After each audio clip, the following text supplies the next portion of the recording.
Bonjour à toutes et bonjour à tous.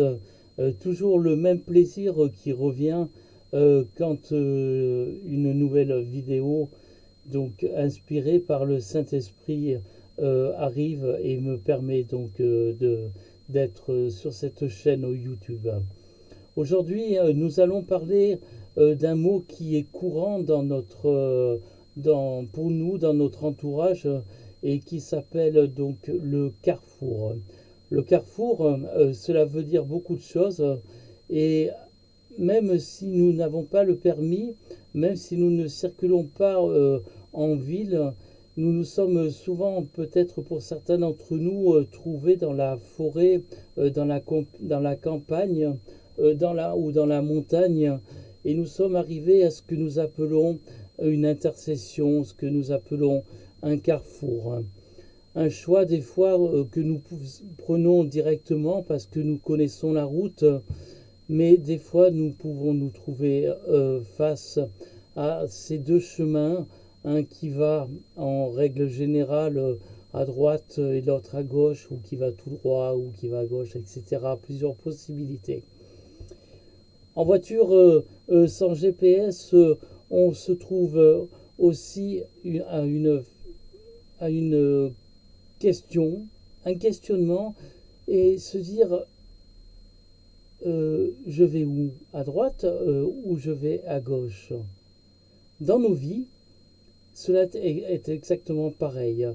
Dans la Bible, il est marqué dans le 7e chapitre de l'évangile de Matthieu, au verset 13 et 14. Donc je vous laisse prendre votre Bible, et si vous en possédez une, ce petit sourire pour vous dire aussi que si tu as besoin d'une Bible, tu peux, après cette vidéo, me le demander en message, en commentaire, et je me ferai plaisir de te répondre.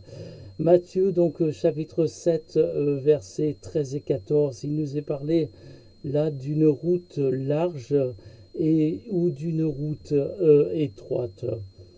Entrez par la porte étroite, c'est ce qui nous est marqué, car large est la porte, spacieux est le chemin qui mène à la perdition, et il y en a beaucoup qui entrent par là.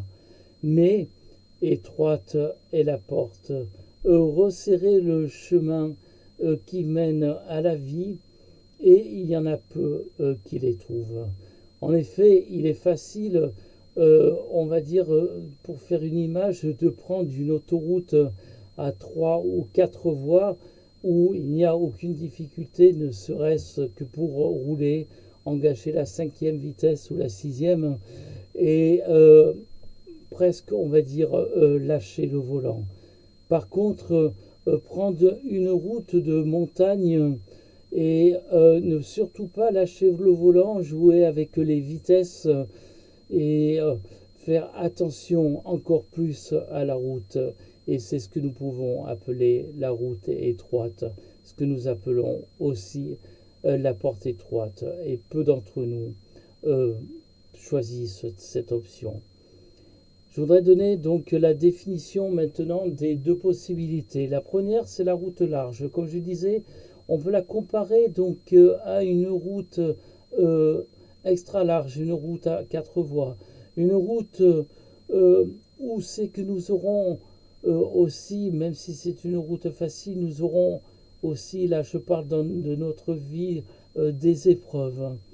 Mais une chose qui est importante, c'est que sur cette route, qui sera aussi avec des épreuves, nous n'aurons pas le soutien de Dieu si nous sommes indifférents ou si nous sommes contre lui. Alors je ne veux pas dire que Dieu n'existera pas, mais si nous sommes contre lui, comment pourra-t-il nous aider? C'est une question que je te pose. Parce qu'un monde sans Dieu, ça représente une vie éphémère, une vie sans aucun but, une vie sans espérance, une vie futile, et le pire, une vie qui s'arrêtera. une vie faite d'illusions et une vie qui se terminera par une mort éternelle.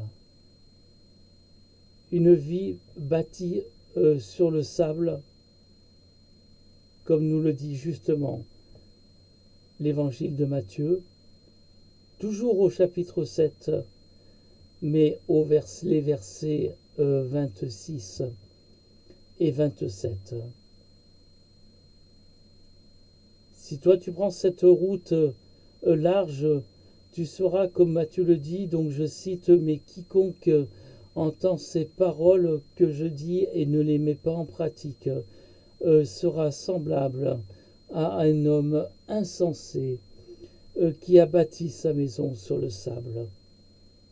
Les épreuves arrivent donc sous forme de pluie qui tombe, les torrents sont venus, les vents ont soufflé, donc la tempête est arrivée et ont battu cette maison. Cette maison est tombée et sa ruine a été grande. Car sa ruine représente ta vie actuelle, toi qui es engagé, sans Dieu, sans espérance. Par contre, toi qui vas choisir la deuxième possibilité, donc c'est-à-dire la route étroite, ça sera au départ comme une route, comme je disais, de montagne, et j'ai eu ce week-end l'occasion de prendre ces routes de montagne, ces routes avec beaucoup de lacets, ces routes qui méritent une attention particulière quand tu conduis. C'est une route, c'est vrai, qui semble plus difficile à prendre, mais comme tu crois en Dieu, le Seigneur t'accompagnera et tu seras en permanence avec lui. Bien entendu, je ne veux pas dire que sur cette route donc de la vie, tu n'auras pas des épreuves comme avec la route large, mais tu auras le soutien de Dieu en permanence. Sache que Dieu ne te lâchera jamais la main, même quand les épreuves sont là. Ça sera une vie avec un but bien préparé et avec un but bien précis. Une vie qui sera remplie de l'amour de Dieu. Une vie qui se terminera aussi, mais par la mort, mais la mort physique, où l'Esprit nous conduira vers la vie éternelle avec Jésus-Christ. Une vie, certes, mais une vie bâtie sur le roc qui est représenté par Jésus-Christ. Toujours dans le 7e chapitre de Matthieu, et je t'engage à le lire complètement, je ne citerai que les versets donc 24 et 25.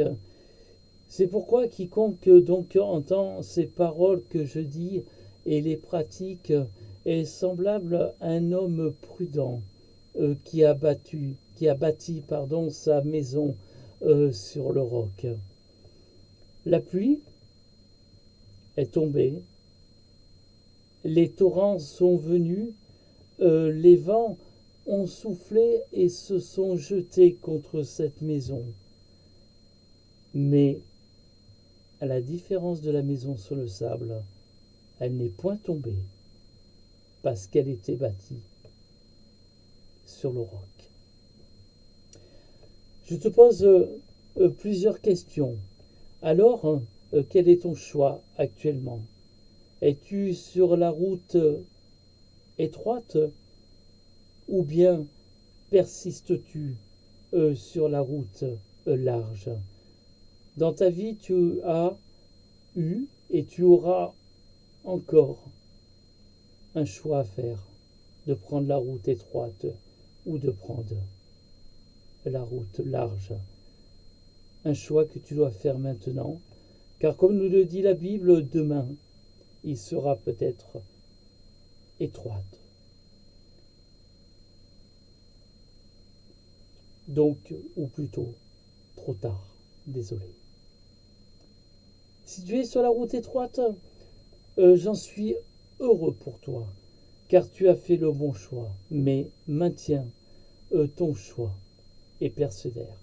Par contre, si tu es sur cette route large, je t'encourage à choisir la route étroite. Alors comment faire? En prenant une Bible, en commençant à lire la parole que Dieu nous a laissée, à prier le Père, en lui demandant de te pardonner tes fautes, de te pardonner tes péchés, en le priant directement, comme là je suis en train de m'adresser à toi, qui est derrière l'écran. Des paroles simples, pas des paroles qui seront prises sur Internet à droite ou à gauche, mais qui viennent de ton cœur. Le Seigneur souhaite que tu lui confesses à lui tes fautes, que tu prennes cette route étroite avec lui, et que tu aies surtout une repentance envers lui qui soit sincère, et que tu ne fautes plus, que tu ne pêches plus, comme le Seigneur nous le dit dans sa parole. Accepte le Seigneur comme ton sauveur. Accepte-le dans tous les points de ta vie, afin que tu vives. Jésus est venu sur terre pour te sauver. Jésus est ressuscité pour toi. Gloire lui soit rendue. Je voudrais conclure avec une parabole que Jésus nous dit dans Luc au chapitre 16, et je conclurai par les versets 19 à 31.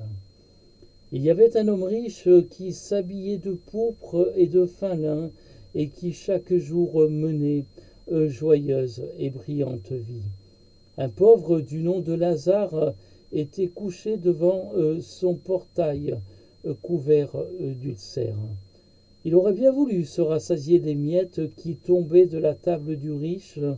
Cependant, même les chiens venaient lécher ses ulcères. Le pauvre mourut et fut porté par les anges auprès d'Abraham. Le riche mourut aussi. Et oui, c'est les inconvénients du direct. Le riche donc mourut aussi et fut enterré. Dans le séjour des morts, en proie à une grande souffrance, il leva les yeux et vit de loin Abraham avec Lazare à ses côtés. Il s'écria: Père Abraham, aie pitié de moi, et envoie Lazare pour qu'il trempe le bout de son doigt dans l'eau afin de me rafraîchir la langue, car je souffre cruellement dans cette flamme. Abraham répondit: Mon enfant, souviens-toi que tu as reçu les biens pendant ta vie et que Lazare a connu les maux pendant la sienne. Maintenant, il est consolé ici et toi tu souffres. De plus, il y a un grand abîme entre nous et vous, afin que ceux qui voudraient passer d'ici vers vous ou de chez vous vers nous ne puissent pas le faire. Le riche dit: Je te prie alors, Père, d'envoyer Lazare chez mon père, car j'ai 5 frères. C'est pour qu'ils les avertissent, afin qu'ils n'aboutissent pas eux aussi dans ce lieu de souffrance. Abraham lui répondit: Ils ont Moïse et les prophètes, qu'ils les écoutent. Le riche dit: Non, Père Abraham, mais si quelqu'un vient de chez les morts, et ils changeront d'altitude. Abraham lui dit alors: S'ils n'écoutent pas Moïse et les prophètes, ils ne se laisseront pas persuader, même si quelqu'un ressuscite. Je te conseille de lire Matthieu 7, de lire Luc 16, avec cette parabole. Sois béni, sois gardé, que le Seigneur t'encourage dans ta vie, car à lui soit la gloire pour les siècles des siècles. À bientôt pour une nouvelle vidéo, pour un nouveau sujet. Amen.